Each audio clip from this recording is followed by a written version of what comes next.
पनवेल नगर परिषद शिक्षण मंडल पनवेल द्वारा आयोजित किए गए अंतरशालीय क्रीड़ा प्रतियोगिता का उद्घाटन सोमवार को पनवेल नगर परिषद शिक्षण मंडल पनवेल की प्रशासकीय अधिकारी निशा वेदू के हाथों किया गया।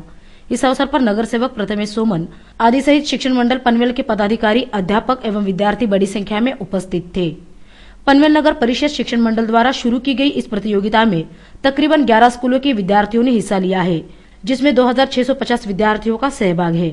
इस प्रतियोगिता के बारे में प्रशासकीय अधिकारी निशा वेदू ने विस्तृत जानकारी दी। नगर परिषद शिक्षण मंडळ पनवेल नगर परिषदेच्या एकूण 11 शाळा आहेत, प्राथमिक शाळा आहेत आणि या 11 प्राथमिक शाळांचं सन 2011-12 या वर्षीचा क्रीडा महोत्सव दिनांक 27, 28 आणि 29 फेब्रुवारी या 3 दिवसांमध्ये आयोजित करण्यात येत आहे। या 3 दिवसाच्या कार्यक्रमामध्ये क्रीडा स्पर्धांमध्ये एकूण 150 विद्यार्थ्यांनी सहभाग घेतलेला आहे आणि या स्पर्धांमध्ये आम्ही काही सांघिक स्पर्धा, काही वैयक्तिक स्पर्धा अशा स्पर्धांचं आयोजन केलेलं आहे। सांघिक स्पर्धांमध्ये कबड्डी स्पर्धा, खो खो स्पर्धा, लंगडी स्पर्धा अशा विविध प्रकारच्या स्पर्धा आहेत आणि वैयक्तिक स्पर्धेमध्ये धावणे अशासारख्या अनेक स्पर्धांचं आयोजन आम्ही इथे केलेलं आहे।